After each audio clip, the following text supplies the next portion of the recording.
Hi everyone, ये map जो है 32 एलिफेंट रिजर्व्स का है इंडिया में, और इसमें जो है मैंने मेंशन किया है टोटल 32 एलिफेंट्स के बारे में, एलिफेंट रिजर्व्स के बारे में।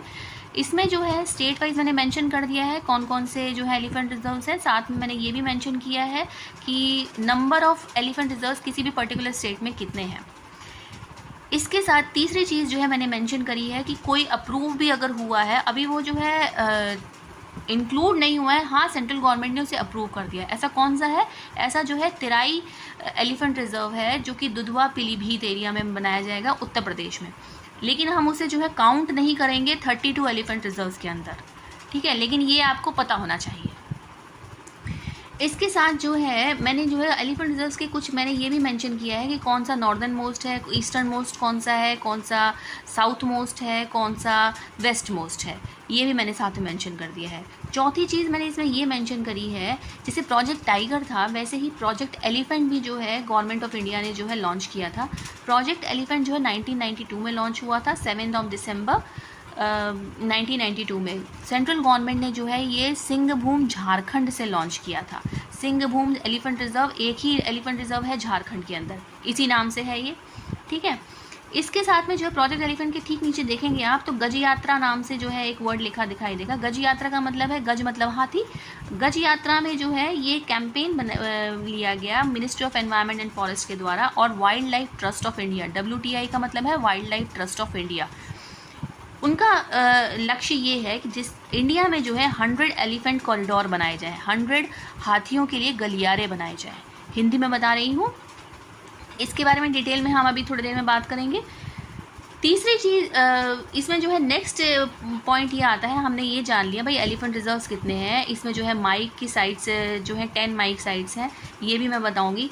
इसके साथ में कुछ वाइल्ड लाइफ प्रोटेक्शन लॉज बनाए गए एलिफेंट्स को कंजर्व करने के लिए, उनकी रक्षा करने के लिए, उनकी हंटिंग ना हो उसके लिए कुछ लॉज बनाए गए वाइल्ड लाइफ, जैसे वाइल्ड लाइफ प्रोटेक्शन एक्ट है 1972। इसके लिए स्पेशली जो है एलिफेंट्स के लिए जो कुछ लॉज, 2 लॉज बनाए गए।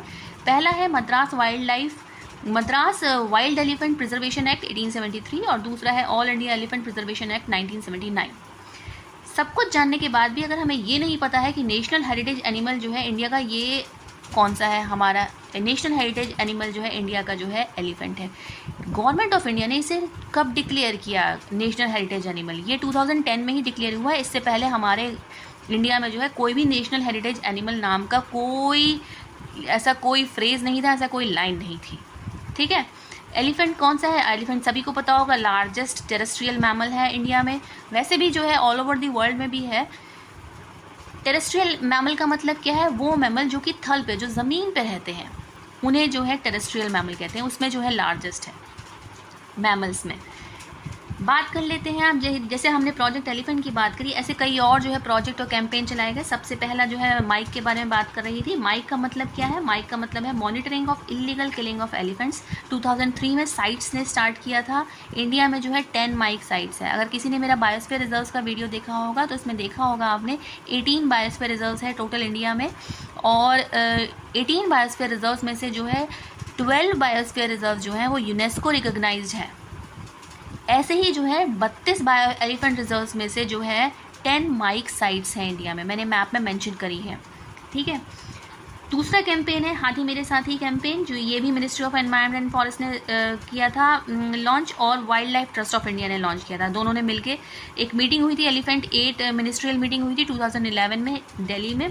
एलिफेंट 8 का मतलब है E8 कंट्रीज़ भी कह देते हैं, जैसे G7 कंट्रीज़ होती है ऐसे E8 कंट्रीज़ हैं। E8 का मतलब है एलिफेंट 8 कंट्रीज़ हैं, ये भी मैंने आगे मेंशन किया है।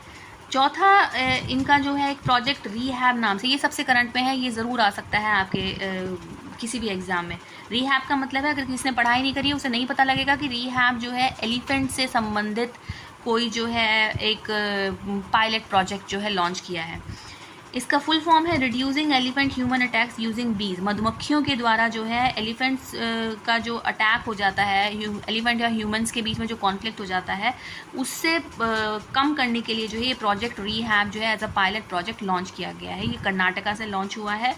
इसको इम्प्लीमेंट कौन करेगा? इसको इम्प्लीमेंट करेगा khadi and village industries commission, KVIC launch करेगा। मतलब मधुमक्खी पालन करेंगे ये जो है जहाँ पे जो है एलिफेंट टेरिटरी जहाँ पे ख़त्म हो रही होगी वहाँ पे जो है ये मधुमक्खियाँ लगा देंगे, मधुमक्खियों की बॉक्सेस लगा देंगे। उससे जो है हनी तो होगा ही, बीज वैक्स भी जो है का प्रोडक्शन होगा, लेकिन साथ में जो है उनकी आवाज़ से जो है हाथी वहाँ से गुजरेंगे नहीं। इससे पहले भी अगर आपने सुना हो कभी, आपने करंट अफेयर में, बहुत ज़्यादा पुराना भी नहीं है लेकिन जो है एक करंट तो नहीं कह सकते इसे, एक ये आया था कि रेलवेज़ ने जो है मधुमक्खियों के द्वारा जो है रेलवे ट्रैक पे जो हाथी कट के मर जाते थे, इसके लिए उन्होंने जो है रेलवे ट्रैक के आसपास जो है मधुमक्खी पालन शुरू करवा दिया था। मधुमक्खियों की आवाज़ से जो है हाथी वहाँ आते नहीं थे, उससे उनकी जान भी बच जाती थी, ट्रेन भी को भी नुकसान नहीं होता था, दोनों ही तरीके के फ़ायदे हो जाते थे। उसी की तर्ज पे जो है ये जो है खादी एंड विलेज KVIC ने जो है ये एक मुहिम जो है इम्प्लीमेंट करेगा, प्रोजेक्ट रीहैब। कर्नाटका से लॉन्च हुआ है। कर्नाटका में एक ही एलिफेंट रिजर्व है, वो कौन सा है? Mysore elephant reserve. ER का मतलब है एलिफेंट रिजर्व। अब हम बात करते हैं एलिफेंट कॉरिडोर्स की। जो गज यात्रा मैंने बात करी ना, जिसमें 100 एलिफेंट कॉरिडोर्स हैं, उसमें जो है देखिए इंडिया में जो है सभी को पता होगा 88 एलिफेंट कॉरिडोर्स है, जिसमें से 20 जो है सदर्न इंडिया में है, ये मैं बता चुकी हूँ। एलिफेंट कॉरिडोर मतलब एक गलियारा ऐसा लैंड का एक नैरो स्ट्रिप ऑफ लैंड जो कि एलिफेंट्स को एक हैबिटेट से दूसरी हैबिटेट में जाने में मदद करे, बिना किसी रोक टोक के, बिना किसी डर के, जिससे कि ना इंसानों को कोई नुकसान हो, ना ही एलिफेंट्स को कोई नुकसान हो। मेघालय में जो है maximum intra state elephant corridors हैं। झारखंड और उड़ीसा में जो है मैक्सिमम इंटर स्टेट कॉरिडोर्स हैं। ध्यान रखिएगा इन वर्ड्स पे, ठीक है। इंटरनेशनल कॉरिडोर इंडिया जो है किसके साथ शेयर करता है? बांग्लादेश के साथ। कैसे? क्योंकि वहीं पे बांग्लादेश के साथ ही जो है असम की भी साथ ही में नॉर्थ की तरफ आ जाता है और वेस्ट बंगाल भी आ जाता है, ठीक है। असम में जो है 5 एलिफेंट रिजर्व्स हैं और वेस्ट बंगाल में जो है 2 एलिफेंट रिजर्व्स हैं। मैप में आप अगर आपने देखा होगा तो आप देख पा रहे होंगे।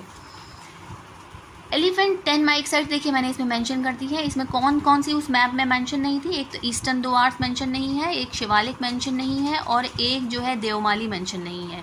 ईस्टर्न द्वार जो है उसमें 2 स्टेट्स कवर होती हैं, असम और वेस्ट बंगाल। असम का चिरांग रिपू जो कि अलग से भी है, इसमें ईस्टर्न द्वार के अंदर भी आता है, और वेस्ट बंगाल का ईस्टर्न द्वास्क, ठीक है। इसके साथ में जो है याद रखिएगा इन चीज़ों को। इंडियन एलिफेंट का जो है जूलॉजिकल नेम भी मैंने मेंशन कर दिया है, एलिफस मैक्सिमस। एलिफेंट से रिलेटेड, एलिफेंट को जो है इकोलॉजिकल इंजीनियर माना जाता है, क्योंकि वो हमारे इकोसिस्टम में फिजिकली एक हैबिटेट से दूसरी हैबिटेट में जो है अपने जो है चेंज करते रहते हैं, मतलब अपनी हैबिटेट को जो है फिजिकली चेंज करते रहते हैं। गेस्टेशन पीरियड सबसे ज़्यादा होता है 22 मंथ्स का एलिफेंट्स का, गर्भकाल जिसे कहते हैं।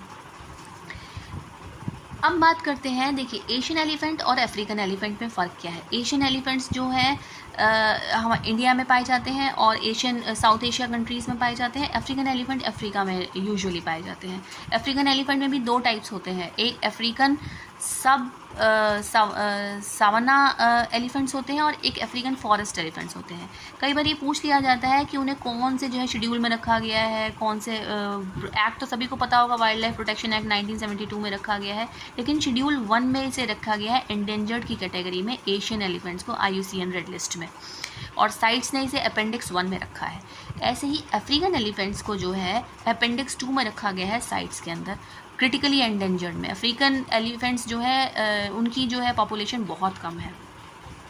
जैसे कि टाइगर सेंसस होता है, ऐसे ही एलिफेंट सेंसस भी होता है हर 5 साल में। एलिफेंट सेंसस 5 साल में होता है, टाइगर सेंसस हर 4 साल में होता है, ध्यान रखिएगा। एज पर सेंसस सबसे लेटेस्ट सेंसस कौन सा था? 2017 का। उसमें जो है सबसे ज़्यादा स्टेट्स जो है मैंने मेंशन कर दी है, number of according to the population of elephants. सबसे नंबर 1 पे है Karnataka, Assam and then Kerala, 3 states हैं। कर्नाटका में सबसे ज़्यादा है, एक ही जो है एलिफेंट रिजर्व है कर्नाटका में, कौन सा है? Mysore elephant reserve. 6049 है, असम में 5719, केरला में जो है 5706, ठीक है। अब सेंसस 2017 जो एलिफेंट सेंसस हुआ था उसके हिसाब से जो है 2017 में जो है एलिफेंट्स की जो काउंटिंग की गई थी, उसकी पॉपुलेशन एस्टिमेट करी गई थी 27,312 एलिफेंट्स एस्टिमेट करे गए थे। कितनी स्टेट्स में? 23 स्टेट्स में, मतलब जितने भी पूरे इंडिया में है उन सब की गणना करी गई थी। E8 कंट्रीज़ की बात कर लेते हैं। E8 कंट्रीज़ हैं India, Botswana, Congo, Indonesia, Kenya, Tanzania, Thailand and Sri Lanka, ठीक है। मैंने इस मैप में जो है इन 2 फिगर्स के ज़रिए जो है मैंने पूरा बताने की कोशिश करी है। मैंने सब कुछ इसमें कवर किया है। अगर कुछ छूट गया है तो प्लीज़ मुझे बताइएगा, और उन स्टूडेंट्स को ज़रूर शेयर करिएगा जो महंगी कोचिंग नहीं ले सकते हैं, या जो अपनी सेल्फ स्टडी कर रहे हैं, या जिसको भी जो है इन्फॉर्मेशन ज़्यादा नहीं मिल पा रही है, वो कम समय में अपनी जो है सटीक तैयारी करना चाहते हैं, उनको आप ये वीडियो शेयर कर दीजिए। निश्चित रूप से उनका जो है इससे रिलेटेड, अगर एलिफेंट से रिलेटेड कोई क्वेश्चन आया तो इन 2 फिगर्स से क्लियर हो जाएगा। आशा करती हूँ आपको अच्छा लगेगा।